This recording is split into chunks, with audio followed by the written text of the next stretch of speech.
Ladies and gentlemen, the next session will begin shortly. Please take your seats. Ladies and gentlemen, the next session will begin shortly. Please take your seats.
Ladies and gentlemen, the next session will begin shortly.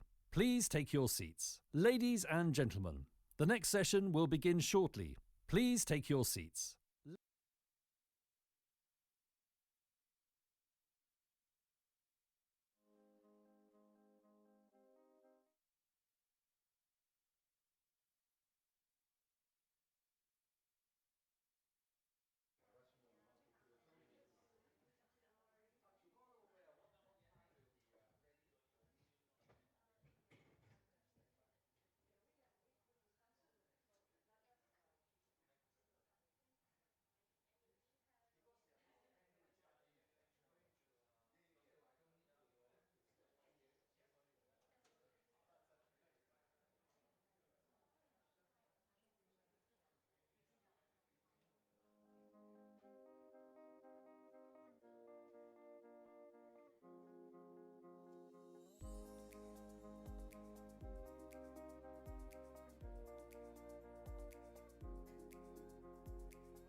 Good afternoon. Welcome to the Diversity for Tech Summit. GSMA has always been committed to inclusion and diversity in digital technology. So as per our Digital Societies Index, there are glaring gender gaps in the use of digital technologies and women in leadership roles. So we firmly believe that institutions, corporations, and governments around the world need to focus on the importance of inclusion and actively seek to combat such inequalities, which goes in line with the UN Women Theme for International Women's Day this year, or Innovations and Technology for Gender Equality. So today, our executive leaders will share insights on how women can facilitate successful digital transformation efforts. And then in the panel, we will discuss key actions that senior tech leaders can take to nurture female talents within their teams and empower the next generation of diverse tech talent. Now, without further ado, please join me to welcome our speaker, So-Yi Jung from LGU+.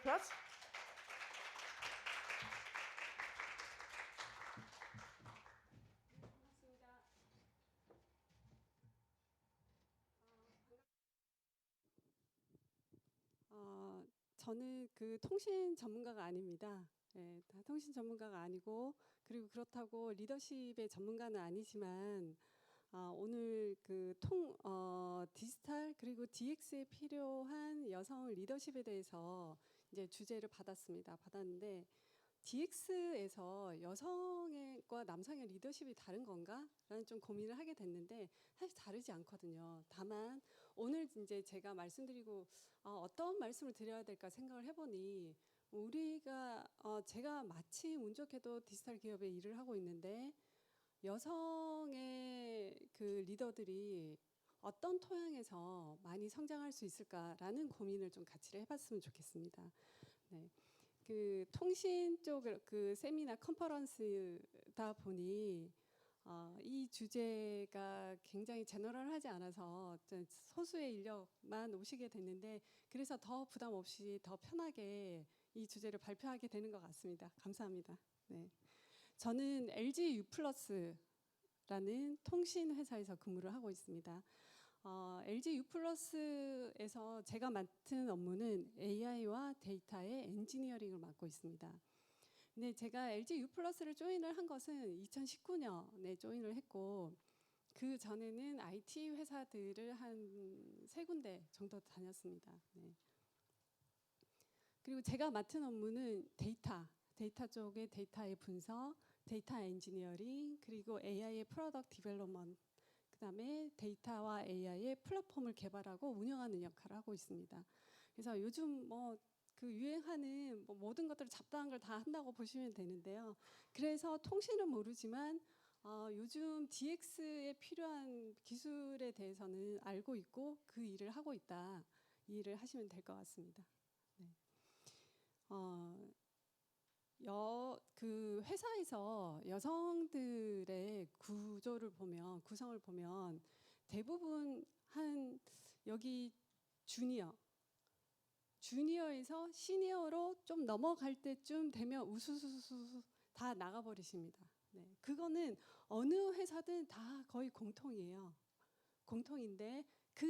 남아 계시는 분들 중에서 이렇게 피라미드 형태로 여성이 육성이 된다? 이거는 저는 정말 이상적이고 예외적으로 혹여나 있을까? 하지만 이건 우리나라의 한정에서 이제 말씀을 드리는 겁니다. 우리나라에서 대부분의 DX 기업은 아마 이 형태일 겁니다. 네. 그나마 다른 회사들에 비해서는 주니어에서 시니어로 남아있는 사람들이 조금 더 많고 다만 그래봐야 상무 정도에서 유닛장에서 많이 멈춰 있고 간혹 부사장이나 사장까지 간혹 있다. 네. 근데 대부분의 기업들은 아마 팀장선에서는 좀 간혹 많이 보이더라고요. 요즘은 이 선에서 끝나는 것 같습니다. 한국은요. 네, 그 여성분들이 여기서 다 나가시는 여성분들이 능력이 없어서 아닙니다. 능력이 없으신 분도 있고 있으신 분들 모두 다 여기서 다 고민을 하게 되는데 왜 어디로 가냐? 아이한테 가고 남편한테 가고 혹은 일상의 평화를 찾아서 갑니다. 다 집으로 간다는 얘기입니다. 네. 근데 이 중에서 내가 일이 너무 힘들어서 일상의 평화를 쫓는 분들을 제외하고는 그러니까 아이와 그리고 남편에게 가시는 모든 분들은 제 주위에 DX를 하시는 여성분들은 최소한 10년 이내에는 프리랜서로 다 돌아오십니다. 그 말은 이분들은 회사는 떠났지만 잡은 떠나지 않았다.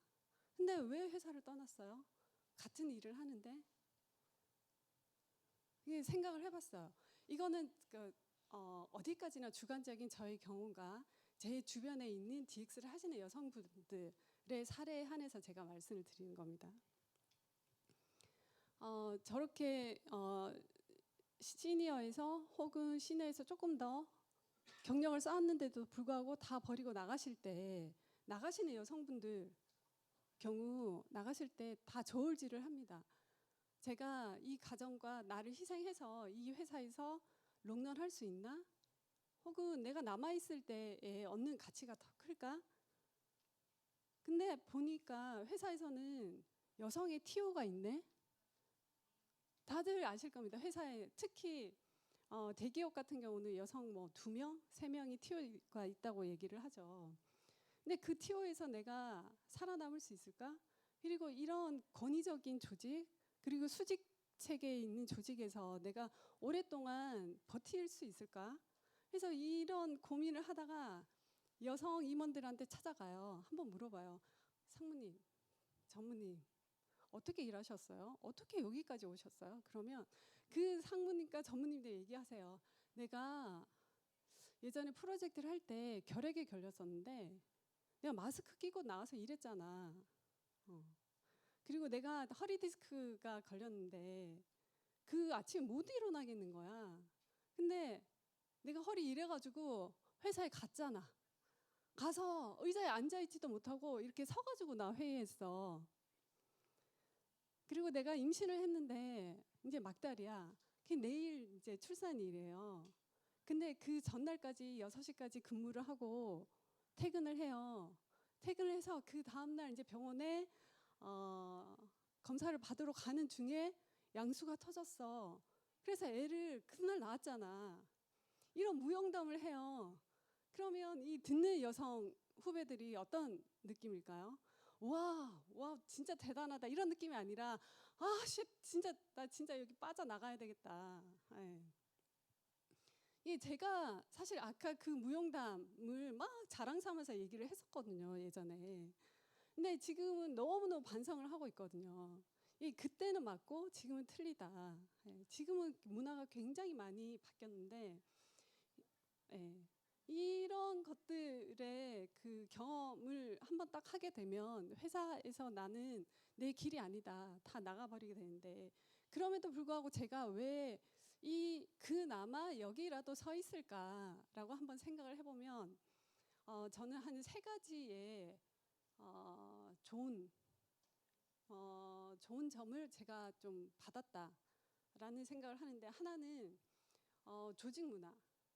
이 조직 문화라는 게 디지털 기업의 조직 문화와 기존 조직의 조직 문화는 굉장히 많이 다르더라고요. 그나마 저는 다행히 디지털 기업에 있어서 그나마 여기까지 올 수 있게 됐다. 이 디지털 기업의 다양성을 받아들이는 문화를 저는 그 안에 있기 때문에 저는 이 혜택을 받고 있고 더더욱 나는 리더십을 갖출 수 있는 일을 아주 내가 찾아서 하진 않았지만 우연히 어떻게든 받게 됐다. 그 다음에 가장 좋은 건 뭐예요? 시대를 잘 타고 나와야 되는 거예요. 국가를 잘 타고 나오고 시대를 잘 타고 난다. 근데 요즘 들어서 저는 정부의 정책이나 역할 정말 중요하다고 생각을 합니다. 거기에 대해서 좀 더 자세히 말씀을 드리겠습니다. HR의 변화 측면에서는 3가지를 좀 말씀을 드리고 싶은데 하나는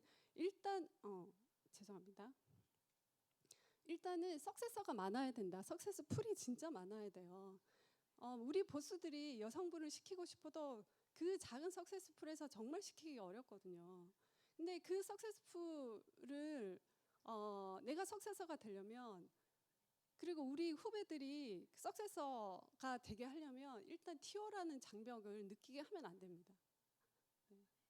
그래서 지레 겁먹고 내가 1명, 2명 있는 TO 안에 설마 들어갈까? 이 지레 겁먹고 도망가지 않도록 우리가 잘 육성을 해줘야 되는데 근데 잘 육성을 하려니 후배가 없어. 안 남아있어.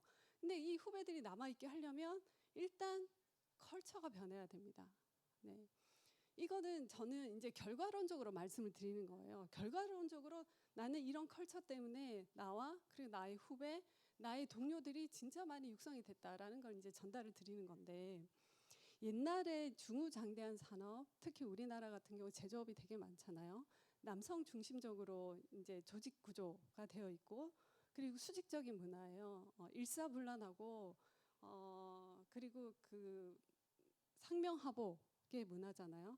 근데 남성들은 그 문화가 굉장히 편해요. 왜? 우리나라 남성들 아시다시피 군대에 많이 가잖아요. 군대에서 이미 그 문화를 익히고 온 사람들이에요. 그래서 저 같은 경우 신입사원으로 입사를 했는데 남자 동료나 남자 선배들이 너무 일을 잘하게 보이는 거예요. 근데 내가 지금 이제 돌이켜서 생각을 해보면 그 사람들은 일을 잘하는 게 아니라 그 선배 그리고 리더들과의 소통이 굉장히 쉬웠다. 라는 생각을 합니다. 그런데 이제 디지털 기업은 다양성을 추구를 합니다.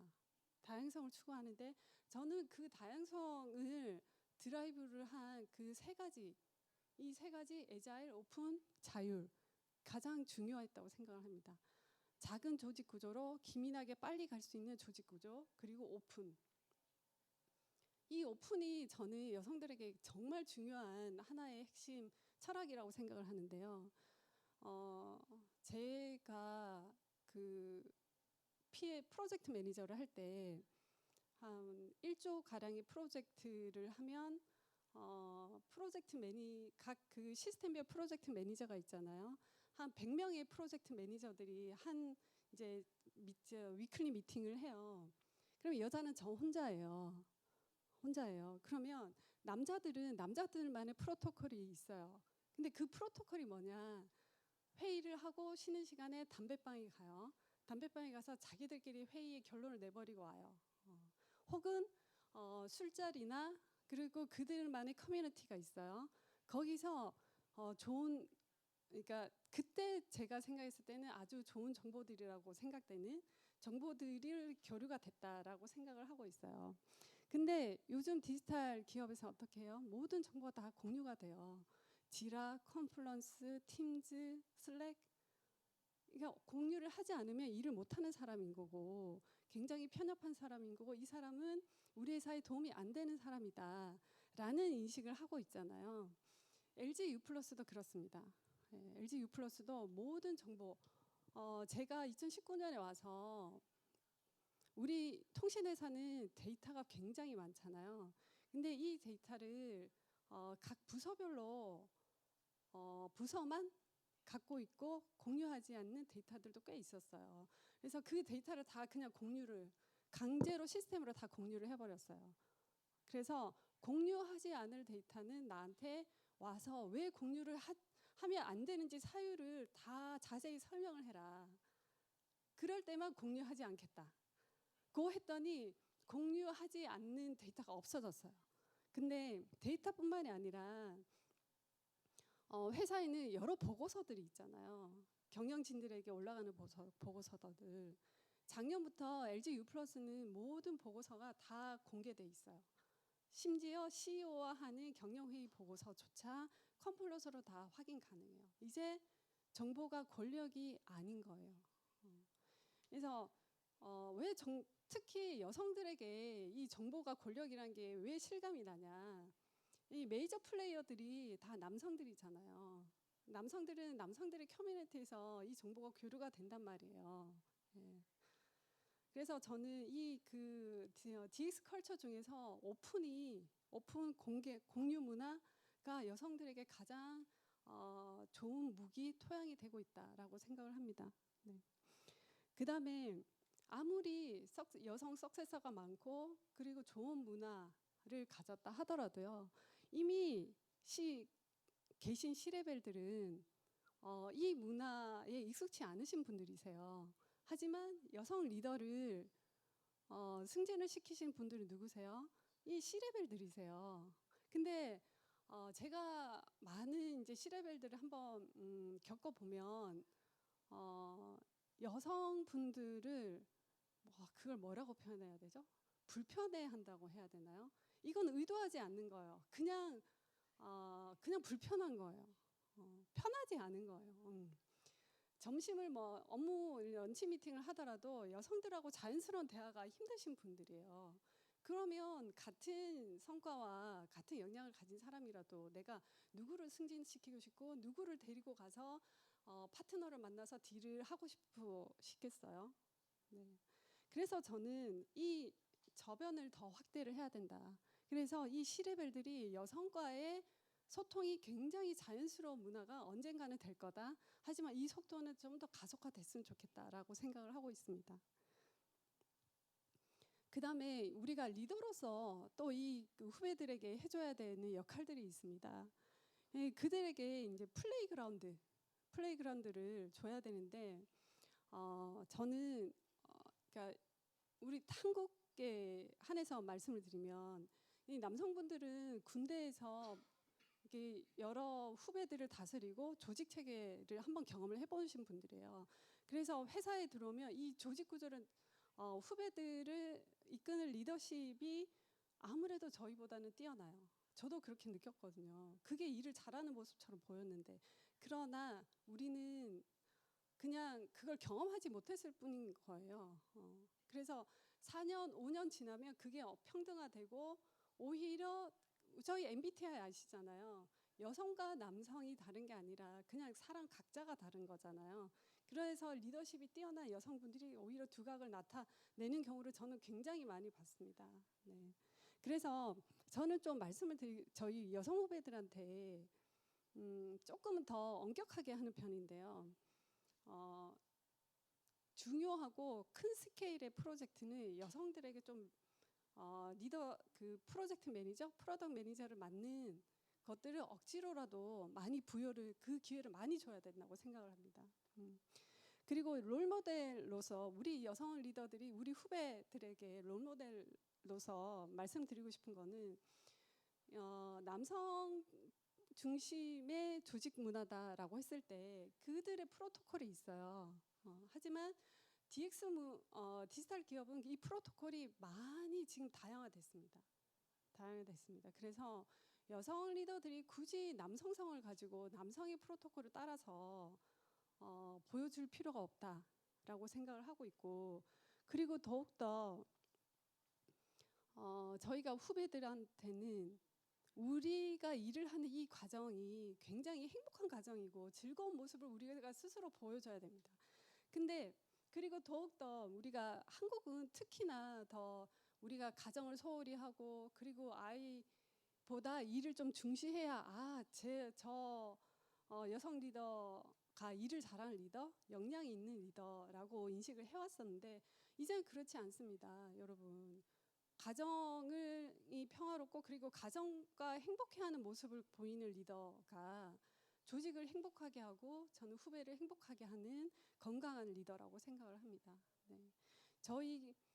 제가 굉장히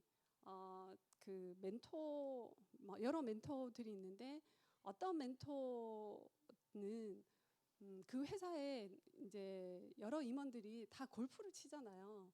특히 요즘은 더더욱 이제 임원들끼리 커뮤니케이션 하려면 골프를 칠 수밖에 없는데, 그리고 혹은 주말에 저희 회사 얘기 아닙니다. 저희 사장님 이하의 임원분들 등산을 하기도 하고, 근데 그 여성 임원 절대로 등산 가지 않아요.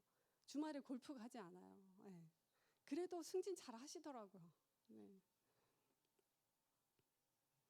그 다음에 저는 이 모든 게 다 된다 하더라도 정부의 정책이 따라주지 않으면 아무 소용이 없다. 우리가 여성들이 이제는 조직 내에서 임원이 아니라 더 큰 사업을 하는 사업가가 더 많이 나와야 된다고 생각을 합니다. 지금 디지털 기업, 한국 내에 있는 디지털 기업에서 여성분들이 대표로 되는 사례가 굉장히 좀 요즘 많아지고 있는데, 저는 그게 우리나라의 정부의 정책의 투명성이 많은 기여를 했다고 생각을 합니다. 저는 옛날에 비해서. 왜냐하면 우리 대부분의 CEO들은 거의 비즈니스나 세일즈의 구루들이에요. 근데 비즈니스나 세일즈가 앉아서 컴퓨터를 잘 다루거나 이렇게 해서 되는 게 아니잖아요. 다 뒤에서 관계와 관시와 이런 것들도 그분들의 역량 안에 있는 거예요.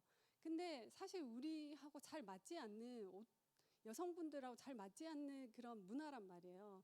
근데 요즘은 정부의 법들이 좀 더 투명해지고 공정해졌다.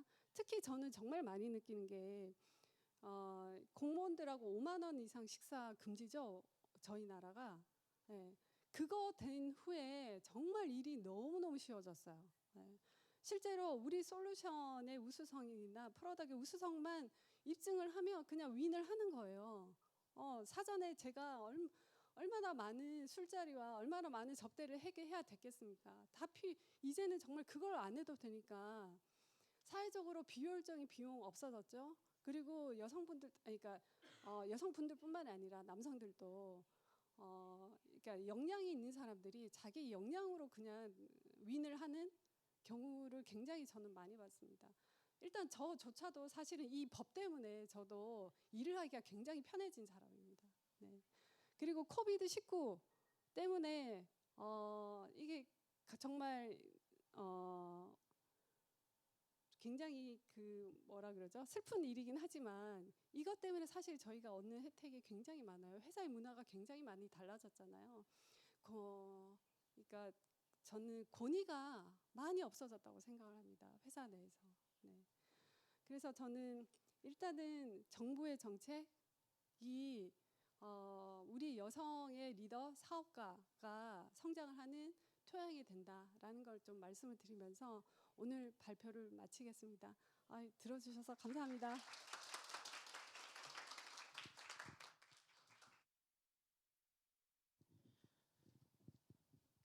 Thank you, So-Yi, for the excellent sharing.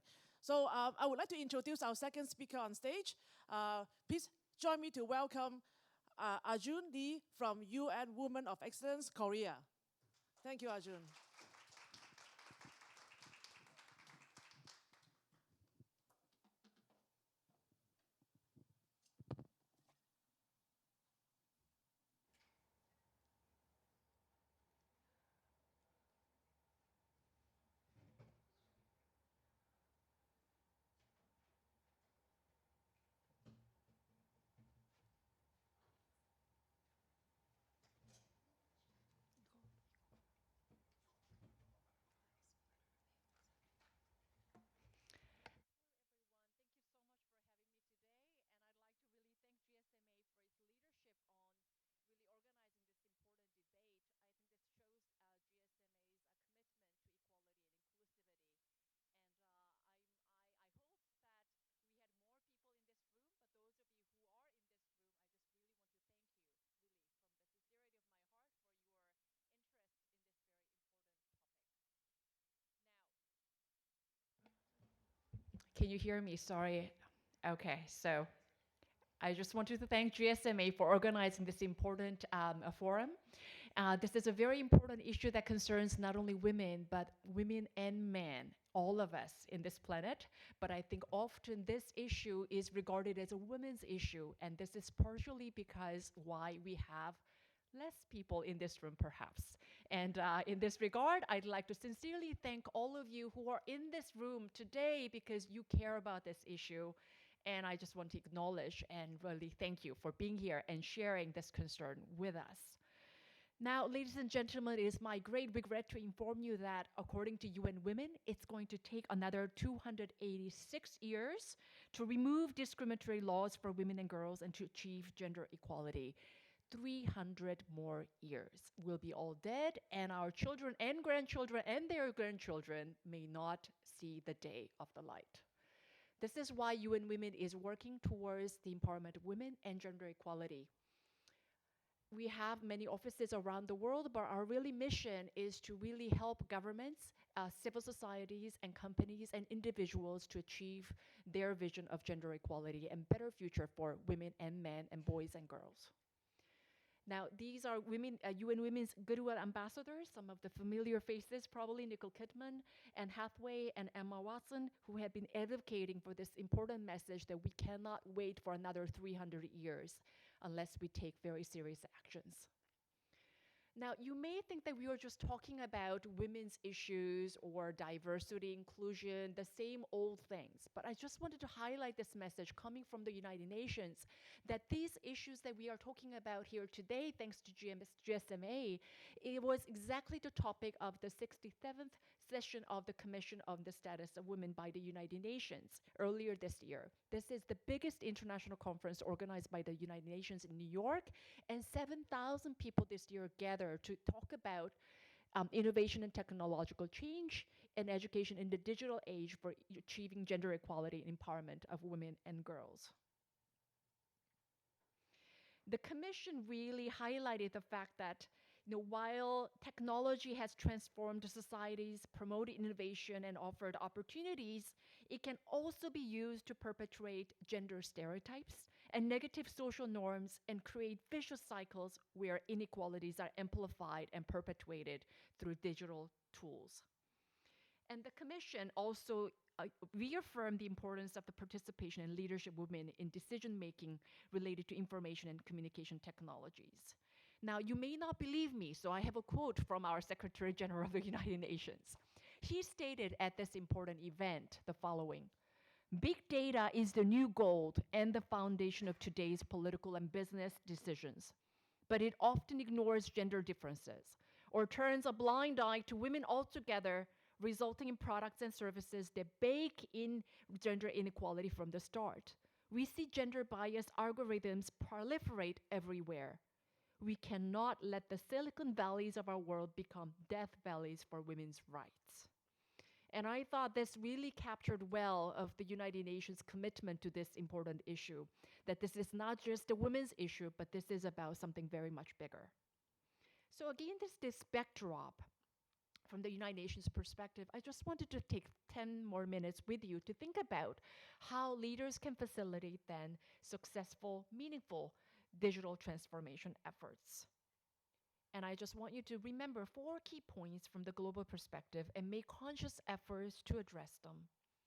First, there is a gendered nature of digital divide. I know you already talked about the digital divide, but there is a gendered nature of the digital divide. Out of 3 billion people who remain unconnected to the internet, the majority of them are women and girls in developing countries, ladies and gentlemen. And globally, 37% of women do not use the internet, with 259 million fewer women accessing the internet than men. Now, 259 million, that's not a small number, and that's a big gender difference. And in least developed countries, just 19% of women are online. And online connectivity is basically potential for their professional and their personal growth. So they are robbed from their opportunities in this digital transformation processes. And the gender gap in the talent pool is something that was already beautifully talked about my previous speaker, Vice President Zhang. So I do not want to go into this, but there is a significant gender gap in talent pool, and the United Nations take this very seriously. I was very struck by the number that in the artificial intelligence in particular, only one out of 5 workers is a woman. That's a very significant number, I must say. Now, the third point there is that there is an unconscious gender bias in digital products and services. This is because the gender gap in connectivity and talent pool are all contributing to the perpetuation and reproduction of unconscious gender biases in digital products and services.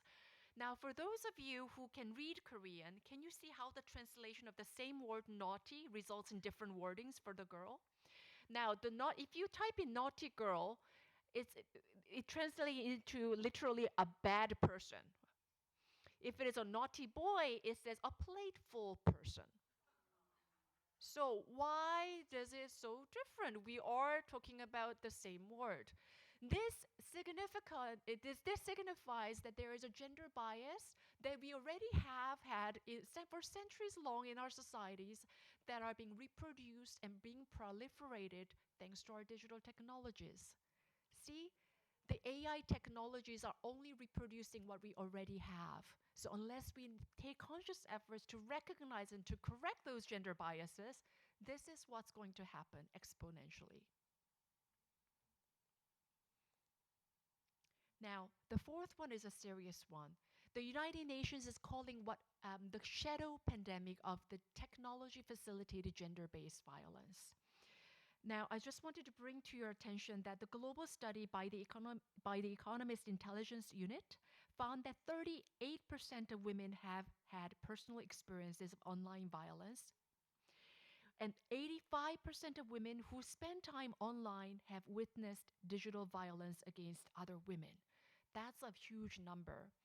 So during the COVID-19, there has been a lot of proliferation of the digital technologies and various use of digital technologies for various things.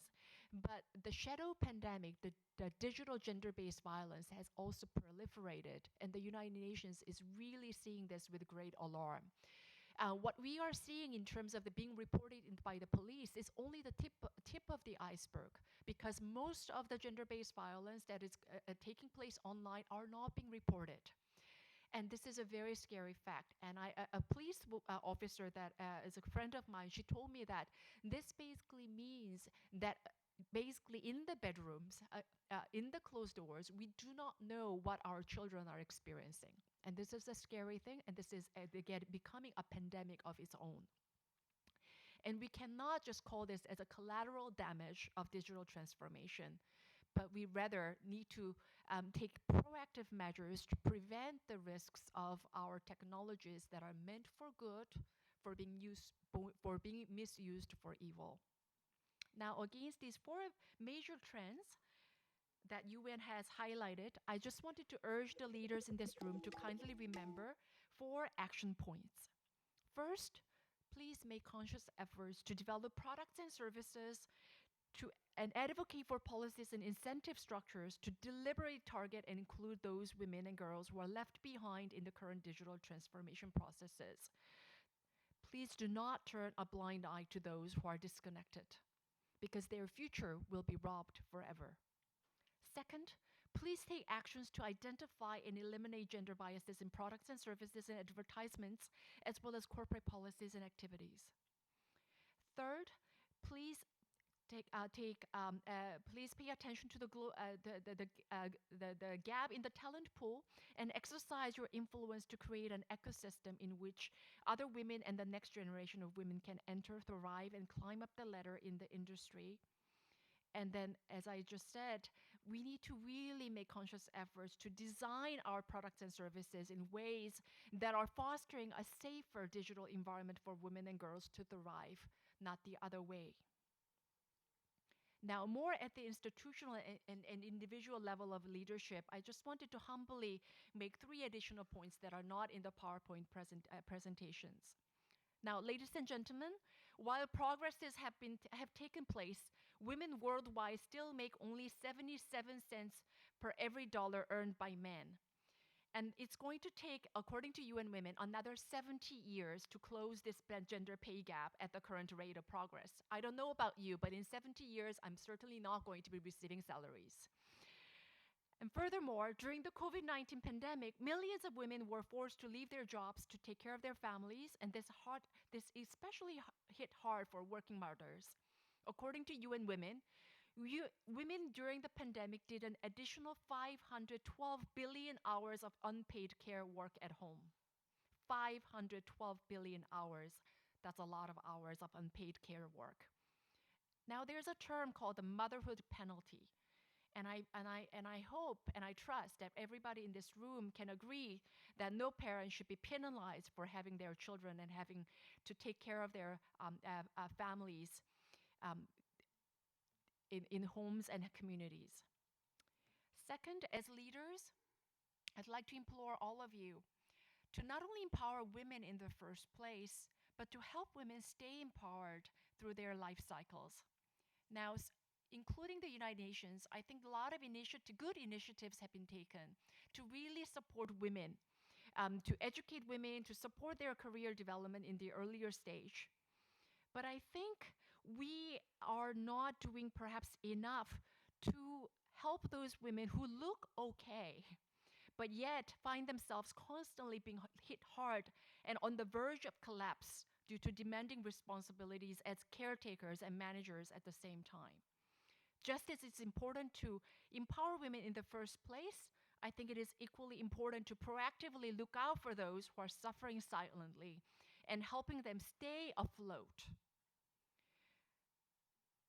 Now, last but not least, I just wanted to implore all of you to consciously put your investments so that we can leapfrog our progress towards gender equality, empowerment of women and girls, so that we do not spend another 300 years at the current rate to achieve gender equality and empowerment of women and girls.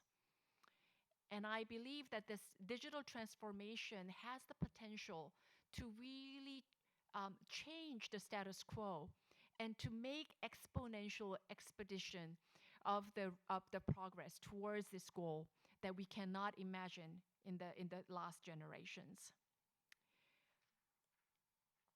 Now I want to end my presentation with this quote from my UN Secretary General, the big boss, Antonio Guterres.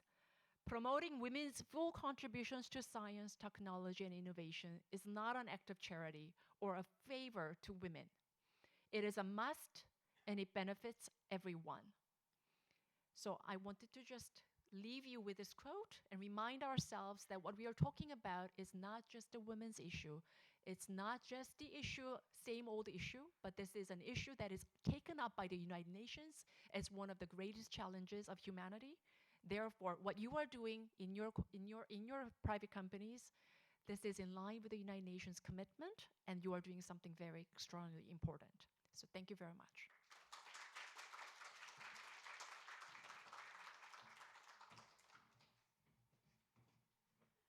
Thank you very much for the insightful sharing. I learned a lot from this session.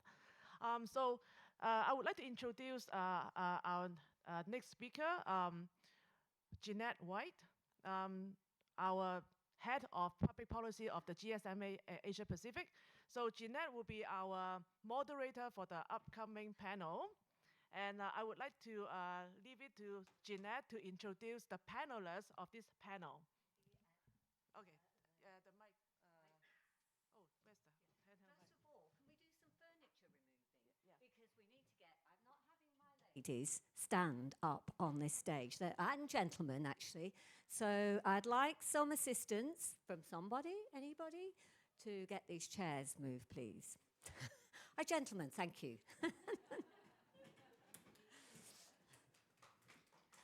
So it was really a privilege to hear your speech, and you asked that the leaders in this, that we start to do something about this.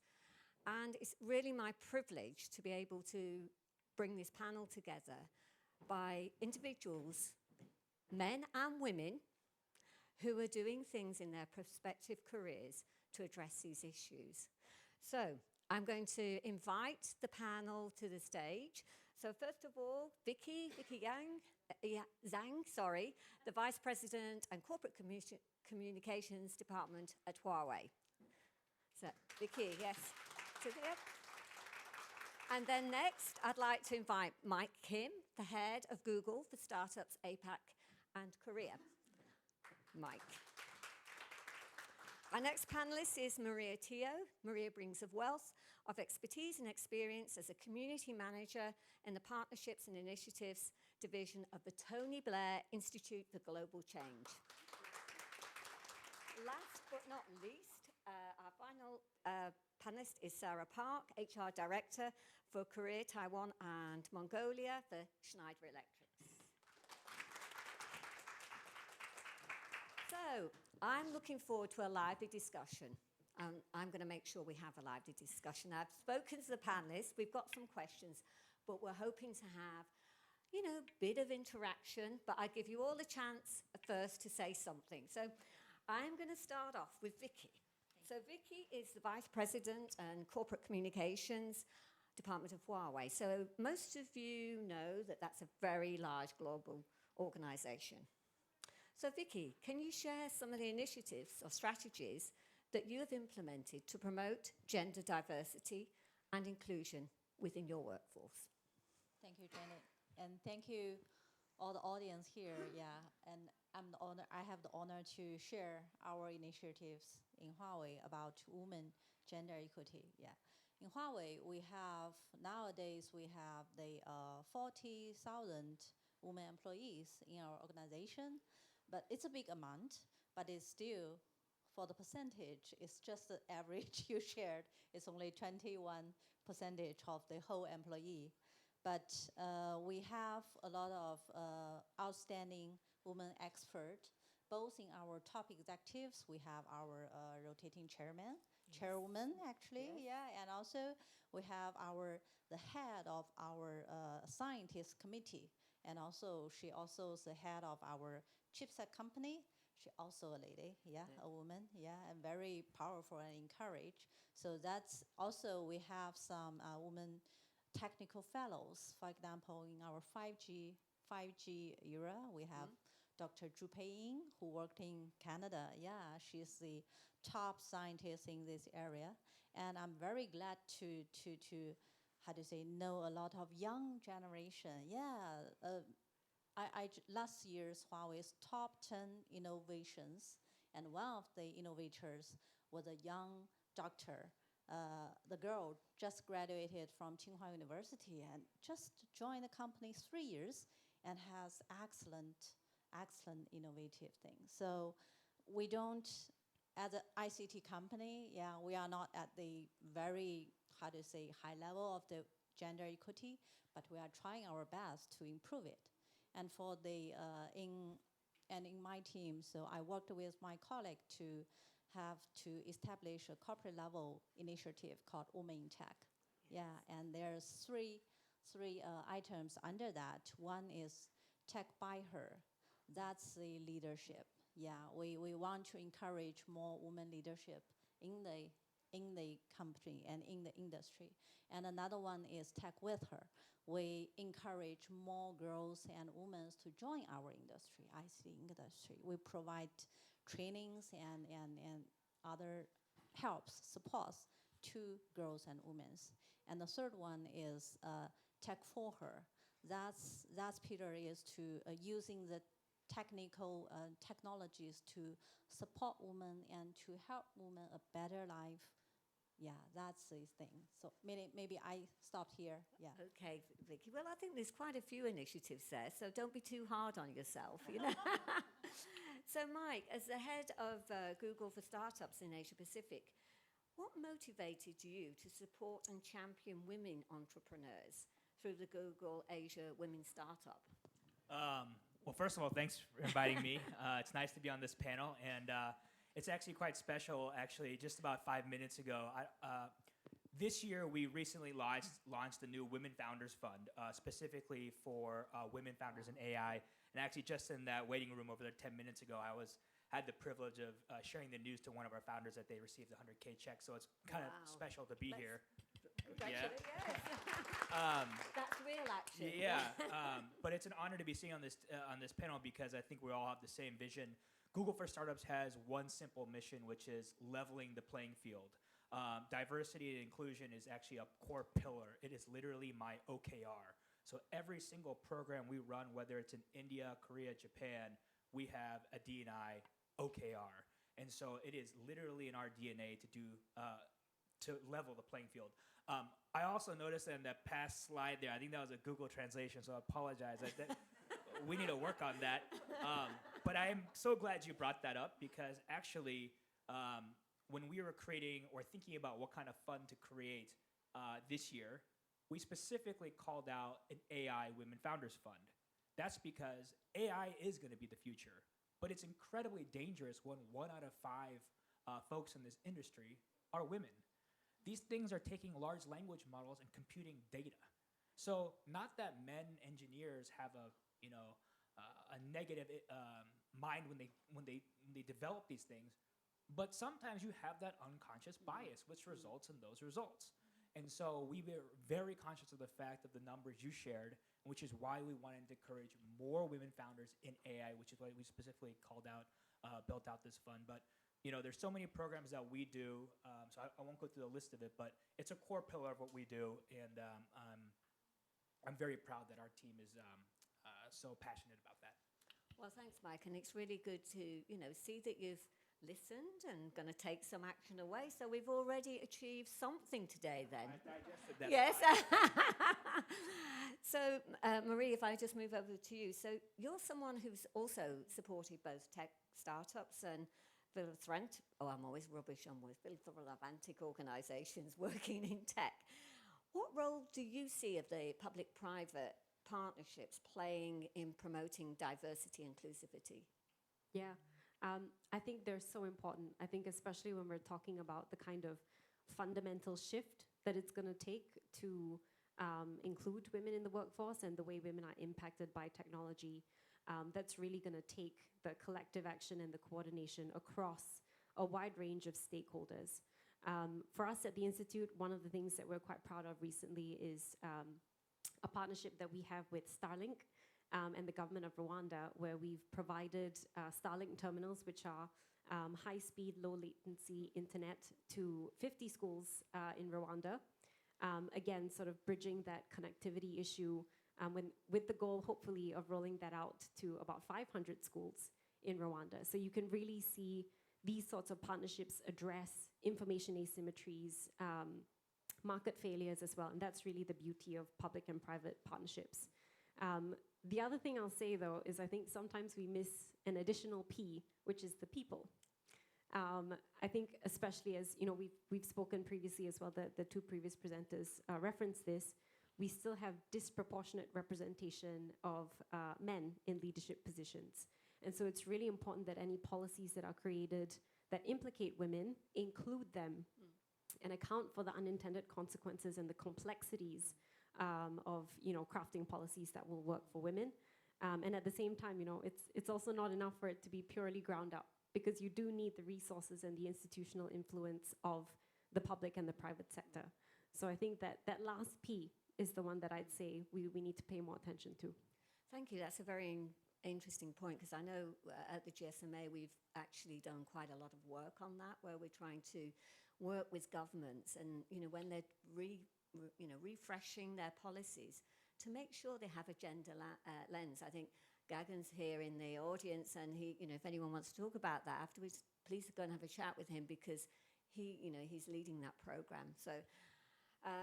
So yeah, I agree with you, and we do need it at all levels. So Sarah, don't think I keep putting you there as the last. I know that's very unfortunate, but you know, Schneider Electric is committed to advancing gender equality and empowering women through various actions and initiatives. And one thing I wanted to mention was this champion of the UN's He for She campaign, which you've been very actively involved in it. So can you perhaps share some specific initiatives or programs that Schneider Electric has implemented to support women in leadership roles? Sure. I mean, we can start that, you know, the gender diversity or diversity or inclusion in Schneider Electric is kind of a journey, started from the 2005. And then we become the champion for the He for She with UN is 2015. So it's quite a journey around less than 20 years so far. And Schneider Electric, we are so proud to announce our ambition, which is we want to be the most inclusive caring company by providing the equal opportunity to everyone, everywhere, and also ensure all our employees feel uniquely valued and safe to contribute their best. So it's beyond only female. It's more like a diverse and inclusive culture. And thanks to UN, I think we set up the right directions, working together with UN's He for She project, meaning that the first one, we thought about how we can provide a women representative within the company. So back to 2017, our percentage of women workers in a company around 20%. And over the years, we hired for it. And as of 22, the overall population is 33% in the total population. And for the leadership, is our target for accessibility is 30%. We already achieved in the leadership positions. And newcomers, we're fighting for the 50% of newcomers from the female. In APAC, actually, we are achieving more than 50% of newcomers are female. And globally, in Schneider Electric, we are 40% of newcomers are female. This is quite an achievement. That's one piece. So women represents one agenda. The second agenda, we use pay equity. So pay equity, we want to fight for less than 1% pay gap between male and female. And so far in Schneider Electric, we are 99.6% employee are within the less than the pay gap. And then we fight for the remaining space. A third one, we thought about it, how we can support our employees, be more flexible, and then more in the balance between their life and their work. It's not only about female. We thought about the culture. It's not you mentioned about life cycle. So all female go through a life cycle. To help them, we have to help their husband or family members to work together. So Schneider Electric, we're thinking about flexibility and well-being of all employees. As to that, we have a flexible at work starting from 2018, before COVID, and then continue to be after COVID.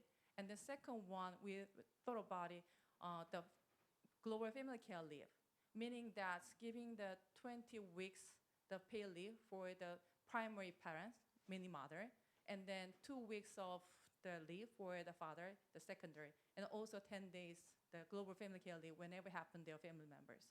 I think this activity is to ensure that our employee feels safe and then balanced whenever they happen to a family, not only male and female, they can have enough time to support. I think that's the third one. Another one is that the supporting system and the growth platform, meaning that we have the program that's How Women Rise. So we have quarterly session to help our leaders understand what was unconscious bias among the workplace, inviting the serious leaders. Also, we have mentorship, group mentorship among our female employees. So the How Women Rise helps employees to understand where we are and where we want to go.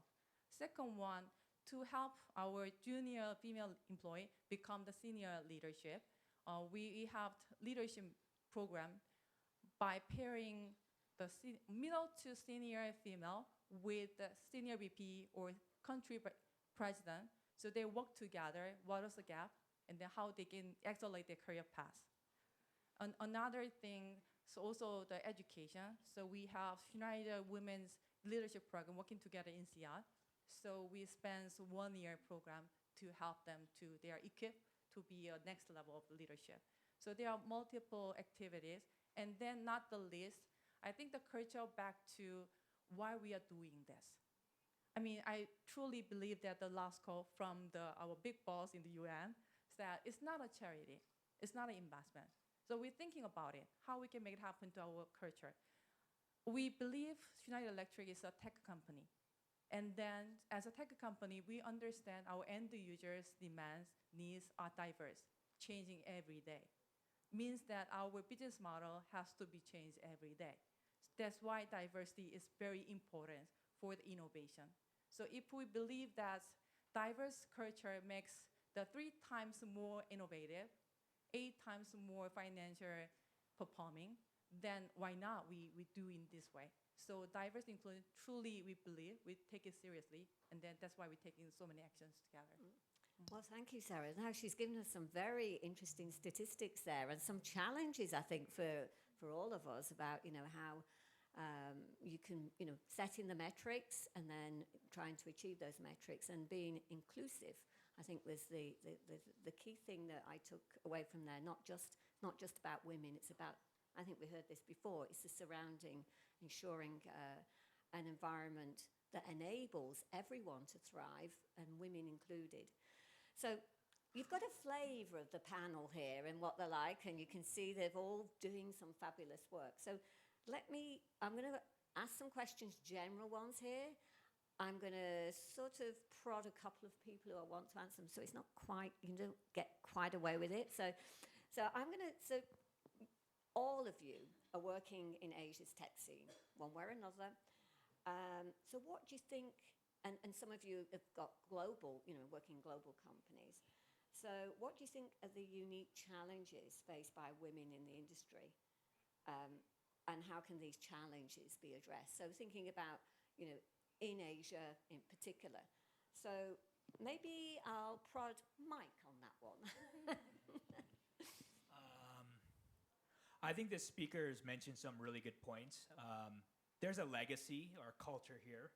I grew up in the Bay Area, but I'm also very conscious of the culture as I travel around. I'm based in Singapore, and I travel almost every 2 weeks. But as I travel around, I'm very aware of some of these frameworks. I'll give an example. When I travel, meet with many ministries. And as you know, whenever you go into the ministries, there's this game, the Jenga of where you sit. As soon as you walk into a government meeting, you know that feeling. There's 8 seats. And then it's kind of you sit here, or, oh, Mike, you sit in the middle. You know that feeling. I recently was in one of those meetings, but because I'm aware of this, I'm very conscious of the fact that my team, my APAC team, is 95% women. I immediately sit at the weakest seat. I don't sit at the top or in the middle. I always just sit in the left.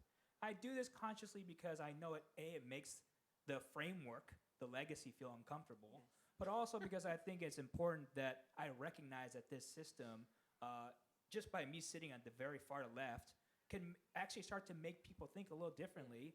And they always joke, oh my God, after the meeting in a taxi, some of my female colleagues like, I sat in the chairman's seat, this is really weird. And I was like, well, you deserve to sit there.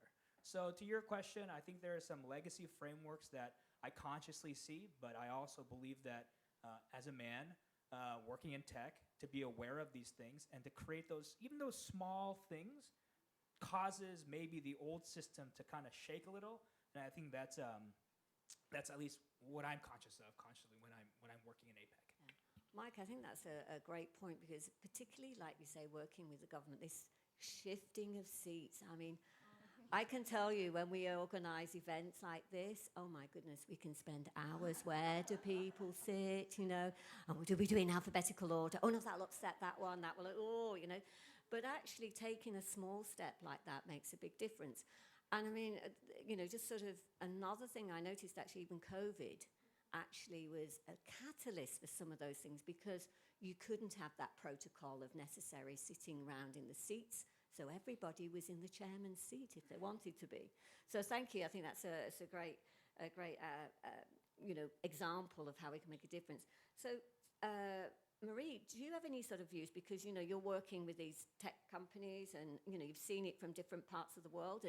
And of course, the Tony Blair Institute is a global institute doing different things. Do you see anything specifically in Asia Pacific?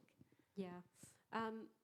I think actually just to set the scene a little bit in terms of Southeast Asia, we've got about 32% of women represented in the tech workforce in Southeast Asia, which is slightly better than the global average, which I think is about 28%. But it's clear we're still quite a long way away from proportionate representation. We held a roundtable actually last year with public and private sector leaders on closing that inclusion gap for women, especially in emerging tech.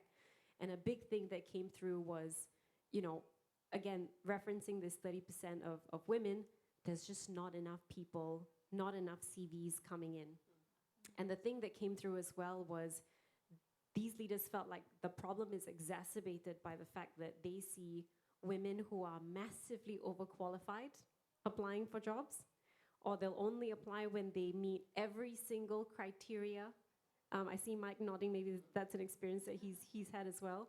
And so I think it's really important actually that we almost try and overcorrect for this.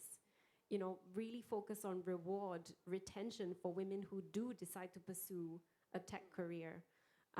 Looking at gender-coded language in job descriptions, really looking at how do you market jobs to candidates, because we know as well that language around competitiveness, dominance, that sends certain signals of, masculinity maybe being welcomed in this workplace. Also being really aware of the role of gatekeepers, intentional or unintentional gatekeepers, hiring managers, leaders who maybe don't realize the way that they are hiring, assessing, and promoting people, particularly women. Maybe there's some unconscious bias that needs to be unwound there. The last thing I'll say from my own personal experience, I'm a non-technical person who's moved through, different tech companies and obviously, focus on tech policy at TVI. I think we talk a lot about the need for technical people, people who know coding, software engineering. But actually, there's a whole expansive breadth of jobs that are essential to the tech industry. Mike was talking about AI, generative AI earlier. And there's a whole host of reputation people, marketing people, ethics people as well. And that doesn't always come from having a technical background. You can come from the social sciences as well. In fact, the roundtable I spoke about earlier, half of these leaders who are women at the top of their games all came from the social sciences. And that brings a different kind of lens to tech. So I think we also need much more education around the breadth of roles that you can play as a woman in tech. Okay. So thank you very much. I think you've brought in some very good points there. And I'm moving on because I'm very conscious of time. I knew this would go too fast. It always does. So nearly, say you're all global companies, but I think, here, if I look at Huawei and Schneider for a moment here, they are, global organizations, and you're real tech companies. Not that you're not real tech companies, because you are, but one of the things that you do is like building strategic partnerships and with organizations. So how do you, when you're working with these, how do you prioritize diversity and inclusion when working with your partners? So Vicky, please can you perhaps give me some insights on that? How you do that in Huawei when you're working with all these massive amounts of partners around the world? Actually, in Huawei, when we work together with our partners, especially the international organizations, they, talent and the women in tech is our top priority, because we find that in this digital era, every government and every organizations think the talent there's big gap of the digital talent. And also there's a much bigger gap about the woman talent in this area. So when we have some idea, when we talk with our partners to do something, actually we can find a lot of, because we have the same vision, so we can work together. For example, I bring a small things, yeah. There's a photo. This photo, a lot of girls in Africa in the photo. Yeah, that's a program we work together with Rebecca Foundation in Ghana. And there's a 3 years program. We provide the basic IT and ICT trainings to girl students. The target is to train 100,000 girls. And last 2 years, we already achieved 70,000 girls. Yeah, and because this is a photo, and I also saw the video. Yeah, because their feedback. Yeah, there's many girls in the rural area of Africa. They mentioned it's the first time they get in touch with the ICT, even with the computer, and so at their early age, gives them opportunity to get in touch with technology. It will encourage them and to give them to broaden their. They can maybe before that they never think about she can do that. Yeah. So I think these kind of things, it's very, when we talk with our partner, all people love that, and we doing different style but similar project all over the world. And also another thing I want to share is, because I'm thinking about your previous question about the challenging. Yeah, actually it's not in Asia, but it's a global things, because we have a survey last year together with Germany, a professor, and the survey is about the female power in the digital workplace. And there's one finding out is very interesting, that among the male and female, the people answer the questions, less women think the digital technology is their advantage, although they are doing the same thing as men, even they are at the same level of men. So that shows what? I think that shows that a problem, a challenge is woman, female is always, very humble. Don't have enough confidential. Yes. Yeah, they doesn't know. They can be good at technologies. So we should give them opportunities to know that, and also encourage girls and women to be brave. Thank you. Thank you. So Sarah, would you just like to say a couple of points maybe? Starting from challenges. I also thought about the challenges, and when I heard the first presentation, I also reminds my early years about 10, 20 years. I also one of the female employee think that, I better smoke, otherwise how can I get the useful information? I also thought that. And then these days, I think the biggest challenge is that we have to broaden our pipeline because we believe that more females join the company gonna be more diverse and inclusive, and then we have more performance as a company, meaning that we have to help our female students. Even before they join one or two companies, they are still our, the talent. So as Schneider Electric, we want to help our female students. They understand what they will experience in a company and what will be their career path. So we work together with WISET. WISET is a Korean organization sponsored by governments, Women in Science and Technology. So we work together with learning the mentorship program together with other international companies. So we go through the 6 months together, working together on the project, also experience the career life in a company.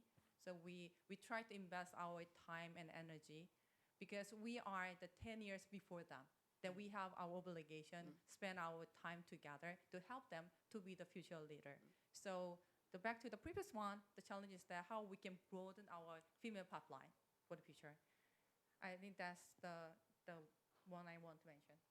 That's fantastic. I mean, we've heard a lot of similarities here, and I think, what Vicky said, that women don't want to, they stand back a bit, Here at the GSMA, we have a target to have women on the stage because we have to encourage them. There's some really great women speakers, and yet, oh, no, I'm not sure. I don't know if I've got enough skills. And that's what we're trying to do, to ensure that more women are, on the stage because we need to hear all the voices. Now, you're going to have to be very quick and very concise because I'm going to ask you one last question and you've got 1 minute each, right? So someone start thinking about it now. So given the vast potential for tech to address global challenges, what positive steps can we take to inspire and cultivate more women with the skills and experience needed to drive positive change? And if you have a suggestion for GSMA, we'd like to hear it. Okay, who'd like to go first? Come on, be brave, that clock's ticking away, and I have another meeting soon, so you have to be quick. I want to be the first. Go on. Yeah. Great, Yeah. Vicky. So for the solution or what we can do, Yes. I think there's 3 things. The one thing is, as I mentioned, I think the education is a fundamental solution of the women leadership. And the second thing is the role model. Yeah. To have the women leadership role model to show, to let more girls to see, oh, women can do that.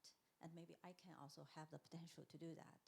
And the third thing is to have the platform for women to communicate and even to support because they're suffering, they have some difficulties. So as a technical company, for example, we provide the ICT trainings and also some support. Also, we have some programs for startups, even women startups, provide some, for example, the cloud resources to them. So give them platform. Yeah, thank you. That's excellent. Who's going to go next? Sarah, yes. I think they're starting from what we want to do, how we want to do, and then we work together. Meaning that I think the companies or the association need to set up the vision where we are heading for. It could be written on the policy. It could not be our vision statements. Number 2, how we can do that? We have to set up the right initiative. So we are clear what we want to achieve and then where we are in terms of those initiatives. Number 3, the most important part is the culture part. So we have to understand what we are doing. So the culture part probably connected with Vicky says, it could be education. It could be our, the role model. So we believe what we see. So what we want to do, how we want to do, and then we believe as culture. I think that's 3 Nice, very nice. Thank you. I think I'm going to pick up on the technology part that you spoke about in your question. And I think it's also looking at the role of policy because technology has fantastic opportunities for women and for minorities. But I think in order to really unlock the benefits, the transformative benefits of technology, that needs to go with really good policy and strategy to make sure that that delivers for citizens. Because there's so many examples, digital ID, digital labor platforms, connectivity, all these things aren't going to happen to the best of their potential without really good policy. And that's also the other thing that we preach all the time at the Institute.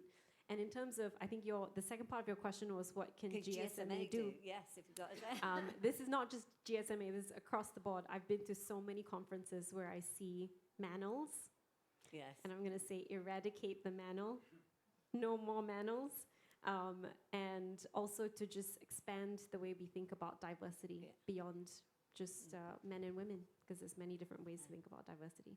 I agree with Emmanuel, but you know, it's very hard sometimes to get away with that. I can honestly say with my hand on my heart, I've just done 3 sessions in the policy leaders and I didn't have a manel. Yay! But it was hard. So, Mike, the last word to you. I would just riff off of what you said. I think it's role models. I'll give you a good example. I spoke earlier about the fact that we launched a Women Founders Fund. A Women Founders Fund. Yes. We launched the application for nearly a week. There was nothing. And we thought something went wrong because usually when we launch a fund, the applications pour in. And Google were pretty good at marketing. Yes. So I was asking my marketing manager what happened.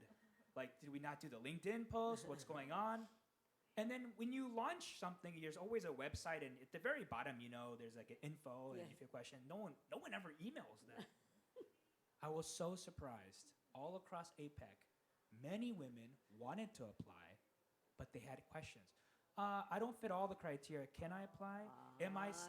We said seed and early stage. Am I seed? And what was interesting is I run programs all across APAC. So it's been interesting that I've never had a man ask, are we seed or A or that? But to why I think role models are so important, why I think this fund is important, and why we're going to continue to fund women founders in AI, is that there will be a success case. And there will be a successful CEO, women founder, who develops a remarkable AI company. And then the next generation will see that, and they will know, I don't have to ask that question. So it is a long-term process, and I wish I could say, if we say something here, tomorrow will happen. But it's just going to take a while. Hopefully not 276 years. But I think in the next 20, 30 years, we're going to see a very different Asia. And that's why I'm excited about the work we're doing. Well, I mean, haven't we had some fantastic insights there today? I mean, it's fabulous. Can I add one last Go on sentence? then. I also want to do an advertisement. Yeah, the role model.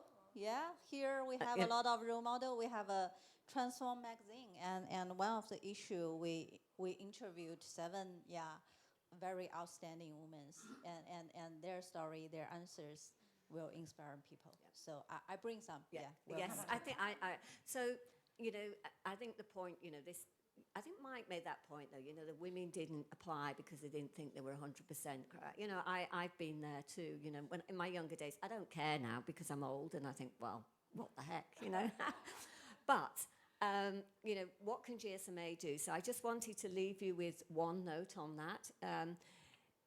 On International Women's Day this year, we set up a call for papers for women to talk about what they've done in their role of digital transformation and how they, you know, what have they done. And that we got quite a few papers, but it was hard work, you know. We had to try and tease things out. And anyway, tonight at the Digital Nations Award, we will be announcing the inaugural 3 Women Leaders Award. Next year, so what can we do? And the reason we want is we don't want manels. We want these women to come and to be on our stage. So I've given you said, what do you want to give me? I'm going to give you an action point. You all got great networks there.